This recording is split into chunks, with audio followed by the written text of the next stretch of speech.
Hi, I'm Rabbi Dan Selsberg, and it's Erev Yom Kippur 2011, 5772, and this is my Yom Kippur sermon for tomorrow. It's called Souvenir. Each summer, I'm lucky enough to travel with my family to see my family. Sometimes Karen and I reminisce about our younger days when we would travel and the destination held surprises and spontaneity, but those days seem to be gone. For now, if we're going somewhere, we're sure to have a minivan full of noise, snacks, and toys that will fail to entertain, and we're traveling with family to see family. No complaints from me, it's usually exhausting, but it's always worth it. One constant feature of these trips is what we do at our destination. From a serious museum, to the I can't believe they still do this in 2011 trained bear shows, from the zoo to the Green Bay Packers Hall of Fame, each stop on our travels has one highlight for our kids. There is one place they insist on spending time, and one place sure to increase tension and fatigue. They love the gift shop. No trip to see the terracotta warriors from China at the Ram is complete without whining for plastic tchotchke terracotta warrior toys, also unsurprisingly from China. No gift shop with only junk can be left without asking for some junk. If we give in the hope of buying our way to a quick exit, the minivan gets filled with more forgotten plastic. The kids have an impulse, I understand. They feel the fleeting nature of time, especially time they enjoyed, and they want a way to remember it. Kids instinctively know that one moment is not quite the same as the next. They know we need concrete reminders and rituals to help us know what we want to know and to feel what we are capable of feeling. What they don't know is that meaningful emotions are communicated through a very select few items that have sentimental worth, but more frequently, the best souvenir one keeps is the knowledge of another person and the wisdom and love that comes with it. The knowledge that Grandpa is still willing to crawl on his stomach through caves despite that bypass surgery last year, that Mommy kept her sense of humor despite the fact that we made her drive 3 hours to Green Bay so we could walk through an empty football stadium. It's not the stuff we acquire. It's the totality of our experiences, the journey that helps gives our lives meaning. And if your trips are anything like mine, there are a lot of wrong turns along the way. The GPS somehow neither eliminates arguments nor decreases their intensity. We slip, we snap, we speak the wrong words to the wrong people at the wrong time. And if minivans filled with newly purchased and soon to be forgotten trash don't remind you of how we have to stop to think about how we treat people, what effect we really have on others and on the world, then Yom Kippur will remind you. Yom Kippur is many things. It's a fast day, it's a slow day, it's a day of gathering, a day for introspection, a day of denial, a day of engagement, a day when we are honest with ourselves about our successes and our failures, a day when we are to act like we are more than human, and a day when we acknowledge our essential humanity. It's also a dress rehearsal for death. Some say we refrain from food, drink, bathing, intimate relations, and the like so we can act like an angel for a day. But the full experience of today, as you know, helps us become closely acquainted with our human needs. All of our refraining reminds us that the joys of life are ours for only a relatively short time, and it is in their brief denial that we learn to cherish existence. Yom Kippur, then, is set aside to remind us of what we try to forget the rest of the year, our mortality. Rabbi David Wolpe teaches that, though we hide behind power and position and title in the world, none of those things shield us when we face our mortality. We are face to face with who we truly are, and we confess our shortcomings, and Yom Kippur urges us to see ourselves with that level of clarity now, to see ourselves as we truly are, to be as honest only as those facing death are able to do.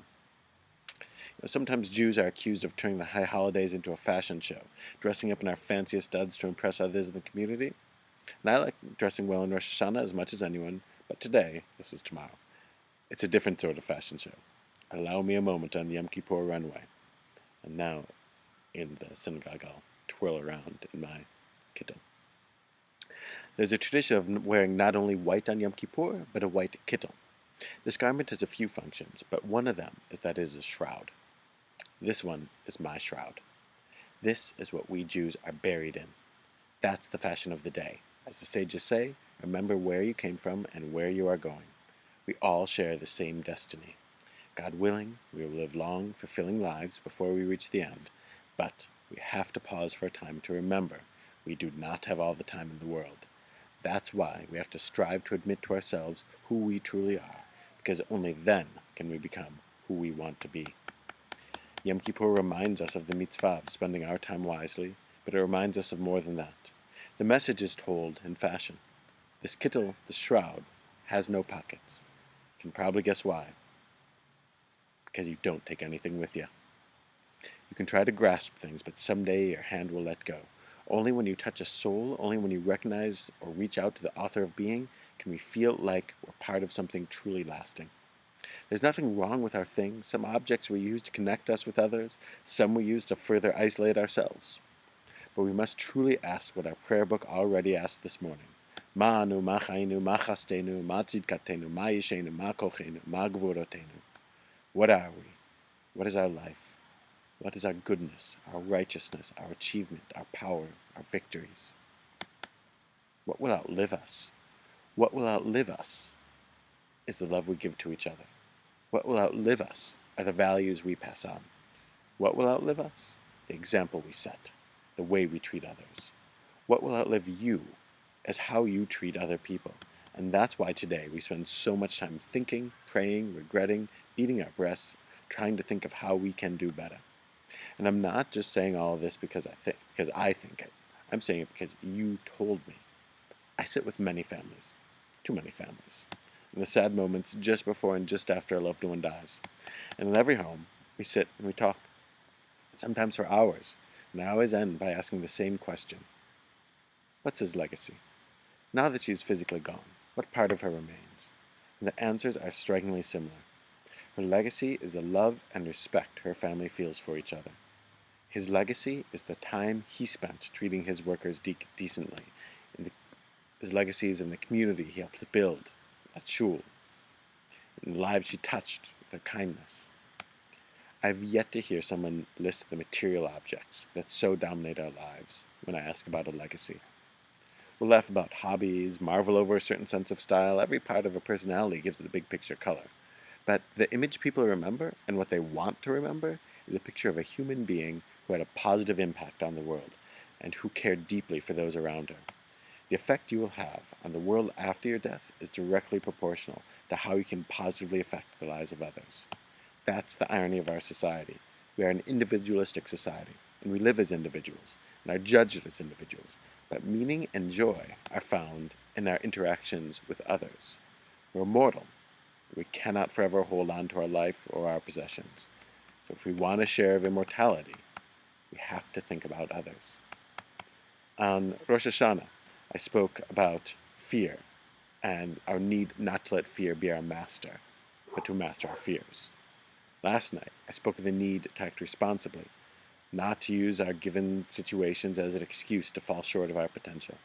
Today, I ask the next step. Since we will not avail ourselves of every possible excuse, what will we do? What will the souvenir you leave behind be? When family and friends remember you, what do you want them to remember? Will they remember that you had the fanciest home? Or that your home was an open place where people gathered, mingled, spoke, and laughed? Will they remember that you had a cool car, or that you were willing to give a ride to someone who needed one? That maybe you didn't always have as many prestigious labels on your clothes as others, but that you always made sure that other people had enough. That you had a sharp wit and always had something funny to say at someone else's expense. Will they remember that you built up others with a kind word? Will they remember that you were bitter over your lot in life, or that you made the most of what you had? That whatever your occupation, you worked with dignity and treated others with respect. Those are the choices we face. Those are the decisions we make today. Today we focus not on the objects we leave behind, but the effect of our thoughts and actions. Success for a person wearing a kittel is not measured in income, job titles, or frequent flyer miles earned. It's measured in leading and helping others lead lives of meaning, purpose, and celebration. It's measured in integrity, love, tzedakah, and a whole host of other things that don't usually turn up in your resume, but do show up in your eulogy. Last night, I asked you to decide what kind of person you want to become when the time comes to walk out that door. I ask it again. When you leave today, Ask yourself, what's the souvenir? What actions, large and small, will determine what you will leave behind? What relationships need repairing? What habits need changing? What have you done so well, you need to focus on continuing your success? Kierkegaard pointed out that life is lived forward, it can only be understood backward. We make sense of our experience only when we stand at a distance. That is a blessing of this awesome day. It invites us to reflect before it's too late. Rabbi Abraham Joshua Heschel taught that God still speaks to humanity. God speaks to each one of us. But, Heschel says, we hear only one syllable at a time. And it's not until we reach the end of our lives that we are able to understand, looking back. Perhaps. But none of us can wait that long. We need this moment of decoding. What's a message to you so far? How can you reach the best possible conclusion? When you wear the kittel one final time, you won't take any souvenirs with you, but you will decide what you leave behind. Someone before you likely lived with wisdom, loved, and a knowledge of sacred tradition. Someone else was likely instrumental in leading you to listening to this today. How will we accomplish no less than this? Has the life you have lived to this moment been worthwhile? What more do you need to do to accomplish, to have a sense that you will have done your part to build a better world? What specific acts will you commit to today? Be honest. Admit to yourself what needs to change and what doesn't. Repair your broken relationships, repair yourself, repair our world. We collect souvenirs in our lifetime, but what we leave is often less material. As we turn to Yizkor, we become especially aware of this. We mourn our loved ones. We resolve to make their finest qualities live, just as we lament the moments where one of us failed to live up to what could have been. It is to remembering the ones we love that we now turn, reflecting on their legacies and knowing that we still have time to determine what we will be remembered for. Gemar Chatima Tova. May we all be sealed in the book of life for many years of joy and fulfillment.